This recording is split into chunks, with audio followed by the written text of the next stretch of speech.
Listening Library presents Kathleen Glasgow Three-Audiobook Collection by Kathleen Glasgow, including Girl in Pieces, How to Make Friends with the Dark, and You'd Be Home Now.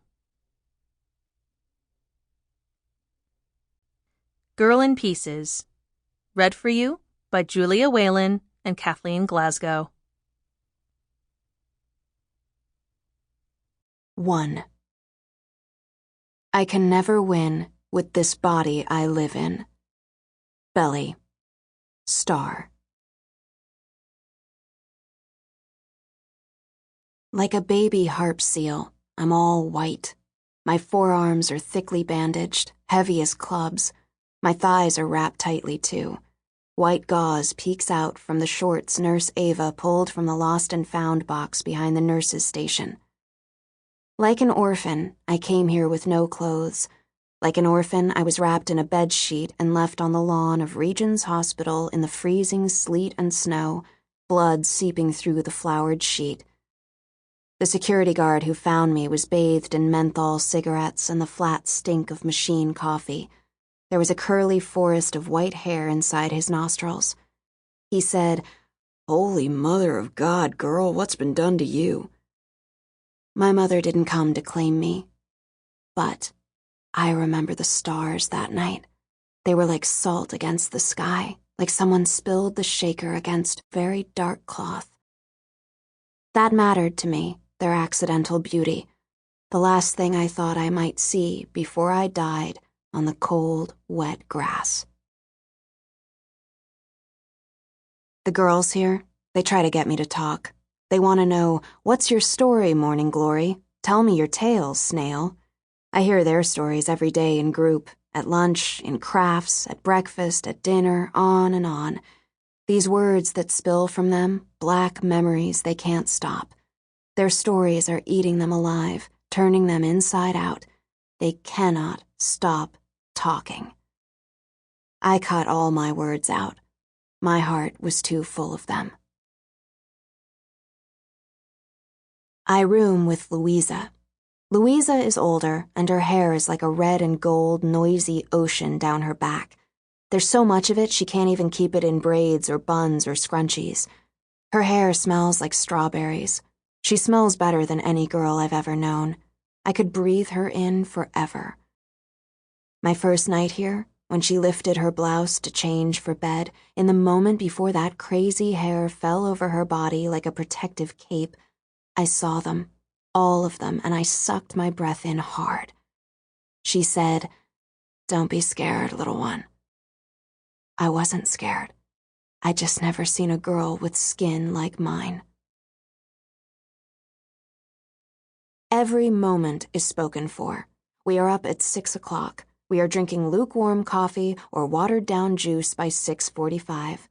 We have 30 minutes to scrape cream cheese on cardboardy bagels, or shove pale eggs in our mouths, or swallow lumpy oatmeal. At 7:15, we can shower in our rooms. There are no doors on our showers, and I don't know what the bathroom mirrors are, but they're not glass, and your face looks cloudy and lost when you brush your teeth or comb your hair. If you want to shave your legs, a nurse or an orderly has to be present, but no one wants that, and so our legs are like hairy boy legs. By 8:30, we're in group, and that's when the stories spill, and the tears spill, and some girls yell, and some girls groan, but I just sit, and that awful older girl, Blue, with the bad teeth, every day she says, "Will you talk today, Silent Sue? I'd like to hear from Silent Sue today, wouldn't you, Casper?" Casper tells her to knock it off. Casper tells us to breathe, to make accordions by spreading our arms way, way out, and then pushing in, and then pulling out, and don't we feel better when we just breathe?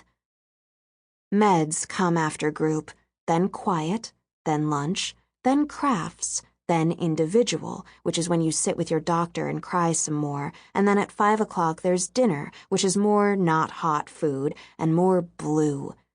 "Do you like macaroni and cheese, Silent Sue? When you getting those bandages off, Sue?" And then entertainment, After entertainment, there is phone call and more crying. And then it's 9 p.m. and more meds, and then it's bed. The girls piss and hiss about the schedule, the food, group, the meds, everything. But I don't care.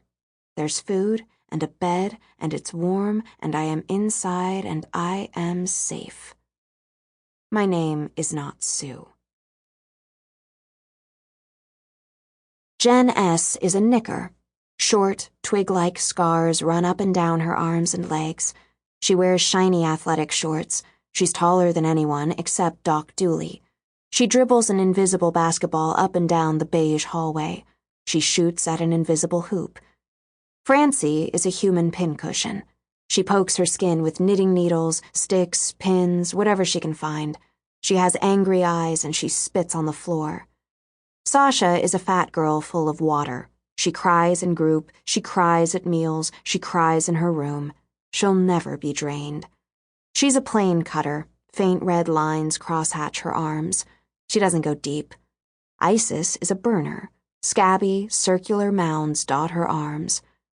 There was something in group about rope and boy cousins and a basement, but I shut myself off for that. I turned up my inside music. Blue is a fancy bird with her pain. She has a little bit of everything. Bad daddy, meth teeth, cigarette burns, razor slashes. Linda Katie Cuddles wears grandma house dresses. Her slippers are stinky. There are too many of her to keep track of. Her scars are all on the inside, along with her people. I don't know why she's with us, but she is. She smears mashed potato on her face at dinner. Sometimes she vomits for no reason. Even when she is completely still, you know there is a lot happening inside her body and that it's not good. I knew people like her on the outside. I stay away from her. Sometimes I can't breathe in this goddamn place. My chest feels like sand. I don't understand what's happening. I was too cold and too long outside. I can't understand the clean sheets, the sweet-smelling bedspread, the food that sits before me in the cafeteria, magical and warm. I start to panic, shake, choke, and Louisa, she comes up very close to me in our room where I'm wedged into the corner. Her breath on my face is tea minty. She cups my cheek, and even that makes me flinch. She says, "Little one, you're with your people." The room is too quiet, so I walk the halls at night. My lungs hurt. I move slowly. Everything is too quiet.